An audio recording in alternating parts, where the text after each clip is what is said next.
গত কয়েক বছরে আধুনিক যুদ্ধের চেহারা সম্পূর্ণ বদলে গেছে।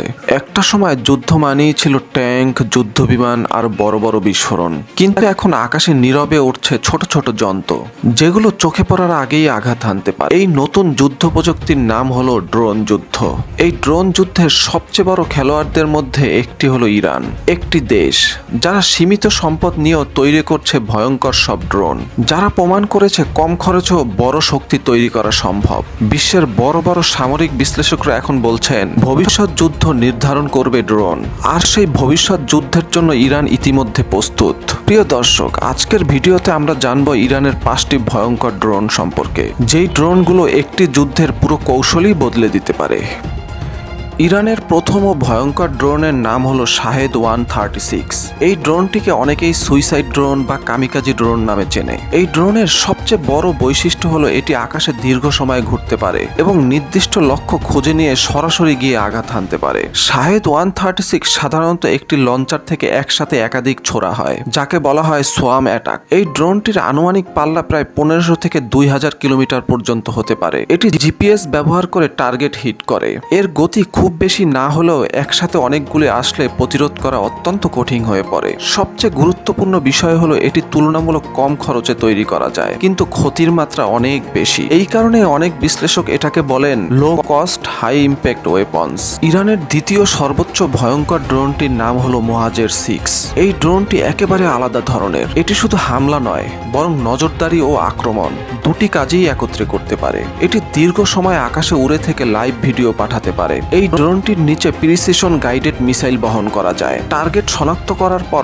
সরাসরি আঘাত হানতে সক্ষম। এই ড্রোনটির বিশেষ দিক হলো এটি ব্যাটেলফিল্ড ইন্টেলিজেন্স সংগ্রহ করে এবং সাথে সাথে স্ট্রাইক ক্যাপাবিলিটি দেয়, অর্থাৎ ফাইন্ড এবং ডিস্ট্রয় দুটি কাজেই একত্রে করতে পারে এই ড্রোনটি। ইরানের তৃতীয় সর্বোচ্চ শক্তিশালী ড্রোনটির নাম হলো আবাবিল 3। এই ড্রোনটিকে বলা হয় সাইলেন্ট আই, কারণ এটি মূলত নজরদারির জন্য ব্যবহৃত হয়।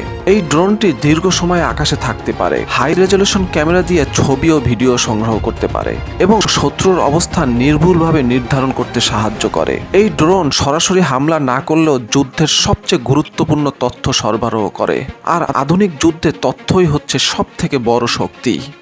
ইরানের চতুর্থ ভয়ঙ্কর ড্রোনটির নাম হলো কারার। এই ড্রোনটি অন্যগুলোর থেকে একদম আলাদা, কারণ এটি জেট পাওয়ারের ড্রোন। এর গতি অনেক বেশি। এটি বোম্ব এবং মিসাইল বহন করতে পারে এবং শত্রুর এলাকায় দ্রুত ঢুকে আঘাত করে বের হয়ে যেতে পারে।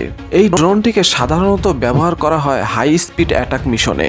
ইরানের পঞ্চম এবং সবচেয়ে বড় ড্রোনগুলোর একটির নাম হলো শাহেদ 149 গাজা। এই ড্রোনটি আকারে অনেক বড় এবং অত্যন্ত শক্তিশালী। এটি 30 থেকে 35 ঘন্টা পর্যন্ত আকাশে থাকতে পারে।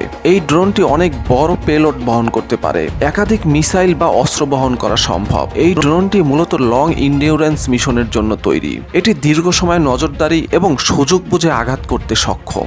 এই ধরনের ড্রোনকে অনেকেই তুলনা করেন আমেরিকার প্রিডেটর ড্রোনের সাথে। ইরানের ড্রোন শক্তির আসল রহস্য 3টি জিনিসে, আর সেগুলো হলো কম খরচে উৎপাদন, বড় পরিমাণে তৈরি করার সক্ষমতা এবং বিভিন্ন ধরনের ড্রোন। বিশেষজ্ঞদের মতে ইরান এমন একটি সিস্টেম তৈরি করেছে যেখানে তারা দ্রুত ড্রোন তৈরি করতে পারে, আর এই কারণে ইরান অন্যান্য দেশের তুলনায় ড্রোন শক্তিতে অনেক এগিয়ে। শেষ পর্যন্ত একটা বিষয় একদম পরিষ্কার, যুদ্ধ এখন আর শুধু শক্তির লড়াই নয়, এটি এখন হয়ে উঠছে প্রযুক্তির লড়াই, যেখানে বড় যুদ্ধ বিমান বা ট্যাঙ্কের পাশাপাশি ছোট, দ্রুত এবং অত্যন্ত বুদ্ধিমান ড্রোন সবচেয়ে বড় ভূমিকা পালন করছে। ইরান এই বিষয়গুলো খুব ভালোভাবেই বুঝেছে, তাই তারা শুধু সংখ্যা নয়, কৌশল, প্রযুক্তি এবং ধারাবাহিক উন্নয়নের উপর জোর দিয়েছে।